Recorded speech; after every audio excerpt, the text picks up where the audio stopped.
ಹಳೆ ಜೋಡೆತ್ತುಗಳ ನಡುವೆ ಈಗ ಹೊಸ ಲಡಾಯಿ ಶುರುವಾಗಿದೆ.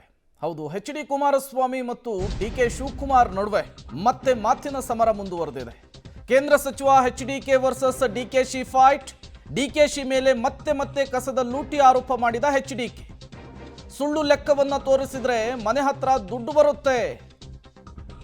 ಒಬ್ಬ ಗಜನಿ ಮೊಹಮ್ಮದ್, ಇನ್ನೊಬ್ಬ ಮಲ್ಲಿಕಾಫುರ್.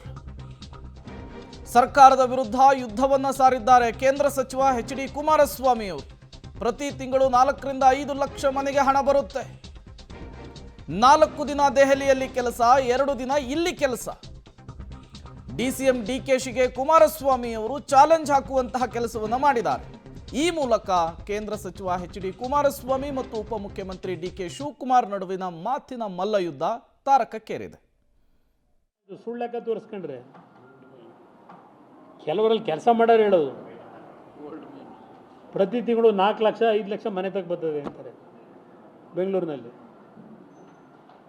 ಆ್ಯಾವ್ರೇಜ್. ಅದು ದೊಡ್ಡ ಇತಿಹಾಸ ಇದೆ, ಇರಲಿ. ಆದರೆ ಈಗಂತೂ ಬಿಡಿ, ಏನು ಹೇಳೋರು ಕೇಳೋರು ಯಾರೂ ಇಲ್ಲ.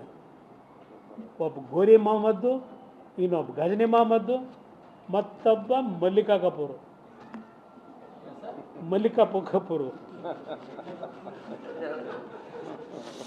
ಇಂಥರ ವಿಧಾನಸೌಧ 3ನೇ ಮಾಡಿಲಿ ಕೂತ್ಕೊಂಡು ಈ ರಾಜ್ಯ ಹಿಂಗೆ ಲೂಟಿ ಮಾಡ್ಕೊಂಡು ಹೋದ್ರೆ ಏನಾಗಬೇಕದು ಈ ರಾಜ್ಯದ ಪರಿಸ್ಥಿತಿ ಅಂತೂ.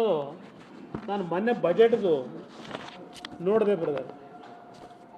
ಬಜೆಟ್ ಕತೆ, ಮನೆ ಪಾರ್ಕಿಂಗ್ ಸ್ಥಳಕ್ಕೆ ಚದರಡಿ ಲೆಕ್ಕದಲ್ಲಿ ತೆರಿಗೆ ಅಂತೆ.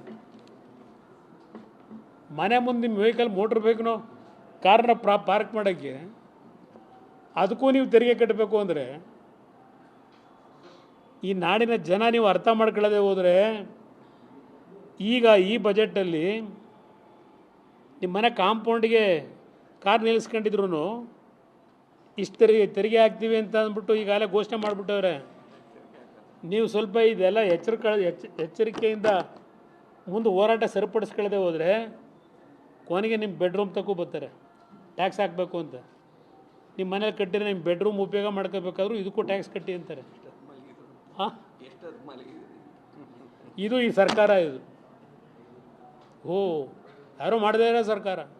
ಕೇಂದ್ರ ಸರ್ಕಾರದವ್ರು ನಮಗೆ ದುಡ್ಡು ಕೊಡ್ತಾ ಇಲ್ಲ. ಇದು ಕೇಂದ್ರ ಸಚಿವ ಎಚ್.ಡಿ. ಕುಮಾರಸ್ವಾಮಿ ಅವರ ಮಾತು. ಬೆಲೆ ಏರಿಕೆಯ ವಿಚಾರಗಳನ್ನು ಪ್ರಸ್ತಾಪಿಸಿ ರಾಜ್ಯ ಸರ್ಕಾರಕ್ಕೆ, ಪ್ರಮುಖವಾಗಿ ಡಿಸಿಎಂ ಡಿ.ಕೆ. ಶಿವಕುಮಾರ್ ಅವರಿಗೆ ತಿವಿಯುವಂತಹ ಕೆಲಸವನ್ನು ಮಾಡಿದ್ದಾರೆ.